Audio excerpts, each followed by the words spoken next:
வணக்கம். Daily horoscope channel நேயர்களே, நான் அன்பான சயின்டிபிக் வேதிக் அஸ்ட்ராலஜர் அஸ்ட்ரோ அரங்கி பேசுகிறேன். நல்லது நினைப்போம், நல்லதே நடக்கும். இந்த வீடியோல மகர ராசிக்காரர்களுக்கு ஆகஸ்ட் 2024 எத்தகைய ஒரு மாதமாக இருக்க போகிறதுன்னு பார்க்குறோம். அதுக்கு முன்னாடி நம்மளோட சேனலை ஃபர்ஸ்ட் டைம் வரவங்க மறக்காம சப்ஸ்கிரைப் பட்டன் கிளிக் பண்ணுங்க. ஃப்ரெண்ட்ஸ் அண்ட் ரிலேட்டிவ்ஸ்க்கு உங்களுக்கு பிடித்த வீடியோஸை நீங்கள் ஷேர் பண்ணலாம். இப்போ பார்த்தீங்கன்னா ஆகஸ்ட் மாதம் 2024 மகர ராசிக்கு எத்தகைய ஒரு கிரக அமைப்பு இருக்குன்னு பார்க்கும் பொழுது, ஆண்டு கிரகமாகிய சனி 2ஆம் இடத்துல நீடித்திருந்து 7 நாள் சனியோட இறுதி பகுதியில் இருக்காருங்கிறது உங்களுக்கு தெரியும். அதே சமயத்தில் 5ஆம் இடத்துல குரு இருந்து ராசியவே பார்க்கறது ஒரு அருமையான விஷயம்.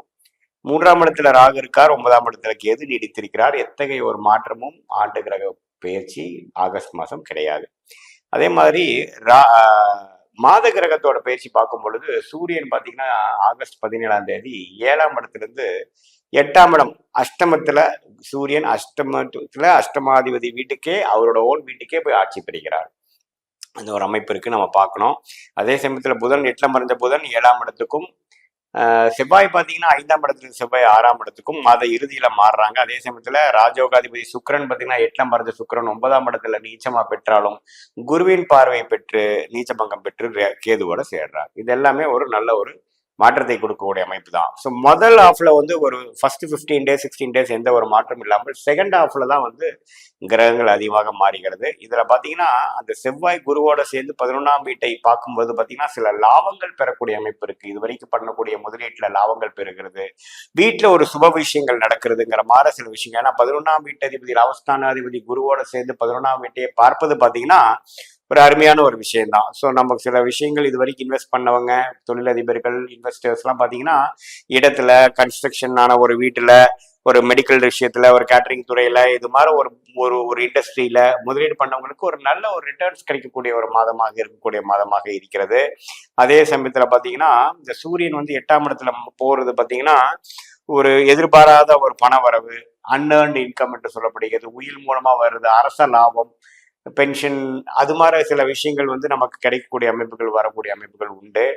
ஸோ பொதுவாக பார்க்கும் பொழுது இந்த கிரக அமைப்புகள் அவர் ஒன்றும் தவறா இல்லை. ராசி அதிபதி ஆகிய சனி 2ஆம் இடத்துல இருந்தாலும் அவர் வந்து சூரியனின் பார்வை வந்து மாச செகண்ட் ஹாஃப்ல பெறுறார். அதனால சில டிஸ்டர்பன்ஸ் வரலாம், சில விஷயங்கள் வந்து முன்னுக்கு பின்னா நடக்கக்கூடிய அமைப்புகள் இருக்கோ இல்லையா. ஃபர்ஸ்ட் ஹாஃப்ல பார்த்தீங்கன்னா சில விஷயங்கள் பாசிட்டிவாகவே நடந்து சில லாபங்கள் பெறக்கூடிய முதலீடு செய்ததா இருக்கட்டும், வர்த்தகம் செய்ததா இருக்கும், கொடுத்த பணம் திரும்பி வர்றதா இருக்கட்டும் எல்லாம் கொஞ்சம் பாசிட்டிவா நடக்கக்கூடிய அமைப்பு இருக்கு.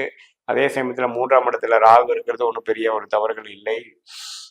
ஸோ இந்த மாதிரி ஒரு அமைப்பு இருக்கிறது பார்த்தீங்கன்னா வியாபாரம் தொழில் இருக்கிறவங்களுக்கு வந்து ஒரு லாபங்கள் பெறக்கூடிய ஒரு மாதமாக இருக்கக்கூடிய அமைப்பு இருக்கு. ஏன்னா இது வரைக்கும் 8ல மறைஞ்சிட்டு இருந்த அந்த சுக்கிரன் வந்து மாச கடைசியில வெளியில வர்றது பார்த்தீங்கன்னா இப்ப சில விஷயங்கள் செய்தது வந்து அடுத்த மாதத்துக்கு வந்து ஒரு நல்ல ஒரு ப்ரொசீட் பண்ணக்கூடிய ஒரு செப்டம்பர் மாதம் வந்து சில விஷயத்தை எடுத்து அடுத்த லெவலுக்கு கொண்டு போகக்கூடிய அமைப்புக்கு வேணுங்கிற ஃபவுண்டேஷன் வேலைகள் வந்து நம்ம இந்த மாதம் நம்ம செய்து கொள்ளலாம். மாணவர்களும் பார்த்தீங்கன்னா நல்லா படிக்கக்கூடிய அமைப்புகளும் இதுவரைக்கும் இல்லாத ஒரு கிளாரிட்டி இந்த திறக்கலை. ஏன்னா பார்த்தீங்கன்னா புதன் வந்து சிம்மத்திலே இருக்கிறது ஒரு நல்ல விஷயம், நட்பு வீட்டு இருக்கிறது நல்ல விஷயம்.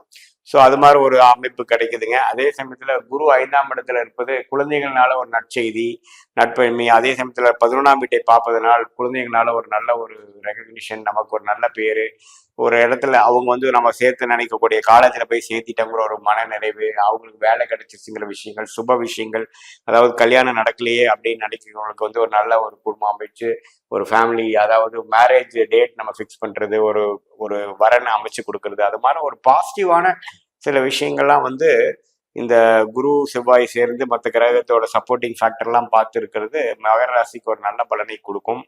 ஸோ எல்லாமே இந்த மே 1ஆம் தேதியிலேருந்தே குரு 5ஆம் இடத்துல இருக்கிறது கொஞ்சம் மகர ராசிக்கு சாதகமான பலன்களும், போன 2 வருஷமாக ஜென்ம சனியில தாக்கத்துல அவதிப்பட்டவங்க இப்ப நல்லாவே முன்னுக்கு வந்து மேற்கொண்டு வாழ்க்கையில அடுத்த லெவலுக்கு போகக்கூடிய லெவல தான் இருக்கீங்க. அதை வந்து இந்த ஆகஸ்ட் மாதம் இன்னுமே கொஞ்சம் வேகமாக உங்களுக்கு அடுத்த லெவலுக்கு கொண்டு போகும் விஷயமாகவும் சில சுப விஷயங்கள் நடத்தி காட்டி சில வர வேண்டிய விஷயங்கள் வந்து கைக்கு வந்தது வாய்க்கு வரலேங்கிற விஷயம்லாம் கொஞ்சம் நடத்தி காட்டக்கூடிய அமைப்புகள் நிறைந்த ஒரு மாதமாக ஆகஸ்ட் மாதம் நமக்கு இருக்குங்கிறது தான் மகர ராசிக்காரர்கள் தெரிஞ்சுக்கணும். ஸோ கூட்டி கழிச்சு பார்க்கும்பொழுது ஒரு ஒரு நல்ல ஒரு மனநிறைவான ஒரு மாதமாகவும் சில விஷயங்கள் வந்து கொஞ்சம் உழைத்து அடுத்து வரக்கூடிய மாதத்துக்கு வேணுங்கிற ஒரு ஃபவுண்டேஷன் விஷயமாக நம்ம செய்து கொள்ளலாம் அப்படிங்கிறது ஒரு ஒரு மாதமாக தான் இருக்கு. இது வந்து ஒரு பொதுவான பலன்களை தவிர உங்களுடைய ஜென்ம ஜாதகம் எப்படி இருக்கிறது, தசாபுக்திகள் இப்போ என்ன நடந்துட்டு இருக்கிறது பொதுதான் துல்லியமான பலன்கள் கொடுக்க முடியும்.